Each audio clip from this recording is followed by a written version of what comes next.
हम कई भाग देख रहे हैं, कई भाग हमारे बन रहे हैं। एक भाग बन गया, 2, 3, 4 भाग बन गए, आज हमारा भाग 5वां है। आत्म तत्व क्या है ये हमने जाना, आत्म तत्व के बारे में जाना, हमारे गुरु सदगुरु के बारे में जाना। तो हमें और क्या जानना है, या हमें क्या सीखना है आत्म तत्व से, या हम आत्म तत्व के जो रिकॉर्डिंग बना रहे हैं इस आत्म तत्व में हमें मिलने क्या वाला है, हमारी क्या प्रगति होने वाली, क्या हमारी आत्मिक उन्नति होने वाली है, या हमारी बाहरी कोई उन्नति होने वाली है। आत्म तत्व का उद्देश्य यही है कि तुम क्या है, तुम कौन हो, तुम क्या हो, ये तुम्हें जानना है, ये तुम्हें पहचानना है। दुनिया में हर एक कोई व्यक्ति जीवन जी रहा है, परंतु उस जीवन जीने में उसे किस चीज़ का स्मरण रखना है या नहीं रखना है वे उसके हाथ में है। किसके? मनुष्य के हाथ में है। और मनुष्य के हाथ में क्या है? वर्तमान। परंतु वो जीता किस में है? भूत और भविष्य में। वो कैसे? क्योंकि वो विचार करता है कि मेरे जीवन में क्या होगा और क्या नहीं होगा, और जब वो उसके जीवन में जो होना चाहिए अगर वो नहीं होता तो उसे वो दुख होता है, और उस दुख के मारे वो अपने वर्तमान को गंवाता है और भविष्य भी उसका सुरक्षित नहीं रह पाता। यही मनुष्य का असल में जीवन चल रहा है। इसलिए कई आप सिद्ध महात्मा पुरुष देख रहे हो, उनको सिद्ध क्यों कहा जाता है? क्योंकि उन्होंने वो साध्य किया है, और जिसने साध्य किया वो सिद्ध है। अगर आपको मेरी बात समझ आ रही है तो बातों का मतलब यही है कि स्वयं को सिद्ध करना है तो सबसे पहले तुम्हें साध्य करना है, और साध्य करने के लिए जो चीज़ आवश्यक है वो है स्थिरता।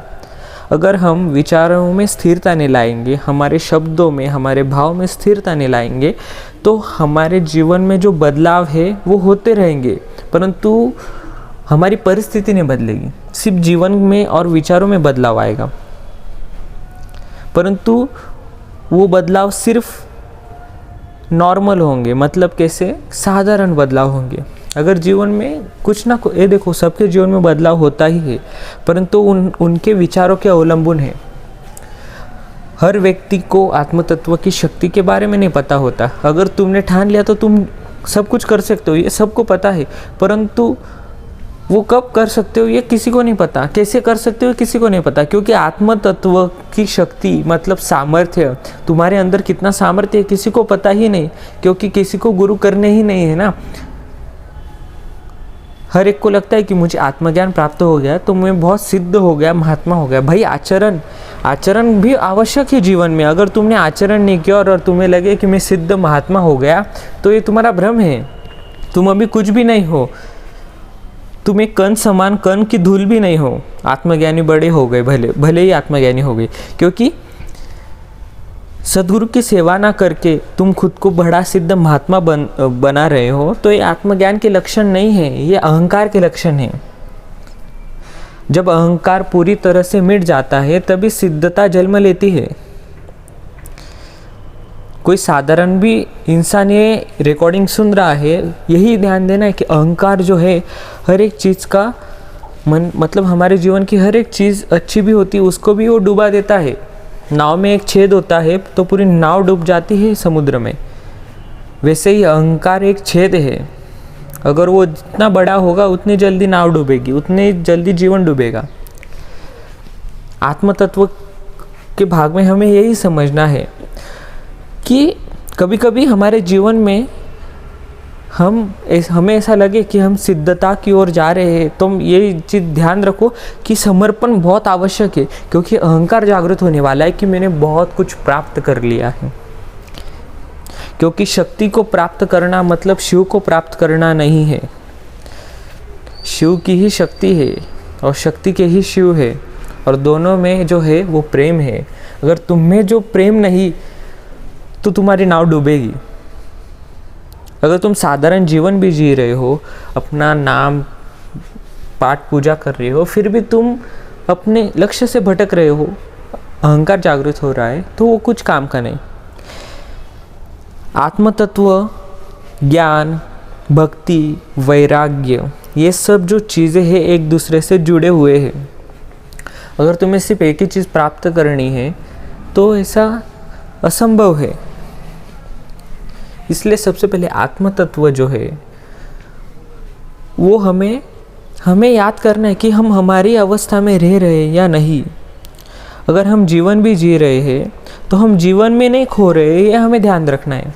तुम उसमें भी परमात्मा ही देखो, हर एक चीज़ में परमात्मा ही देख रहे हो, ये चीज़ आवश्यक है, महत्वपूर्ण है। भगवान की भक्ति करना कोई बुरी बात नहीं है, परंतु तुम भक्ति कर रहे हो पर उसका दिखावा कर रहे हो, इसमें बहुत अंतर है। अगर तुम्हें पता है कि तुम एक आत्मा हो परंतु तुमने जाना ही नहीं तुम आत्मा हो, तो वो असंभव चीज़ है ना। तुमने उसका अनुभव किया नहीं, और तुम बता रहे हो कि आम मीठे होते हैं परंतु आम को तुमने चखा ही नहीं, तो तुम्हें कैसे पता चलेगा। स्वयं सिद्ध अनुभव होना चाहिए, और वो स्वयं सिद्धता ही सिद्ध कहलाती है। अनुभव ही हमें सिद्धता की ओर लेके जाता है। इसलिए हमारा आचरण, हमारा व्यवहार कैसा है, ये हमें अच्छा बनाता है। इसलिए हमारा आचरण, हमारा व्यवहार, हमारे सब चीज़ें महत्वपूर्ण है। अभ्यास क्या है, हम अभ्यास को कभी समझ ही नहीं पाए आज तक। हम बच्चों को डांटते कि अभ्यास करो, या बच्चों को ऐसा लगता है कि क्या अभ्यास बोझ है, करना पड़ता है। परंतु अभ्यास क्या है, हमारे पूर्वजों ने हमें सिखाया है।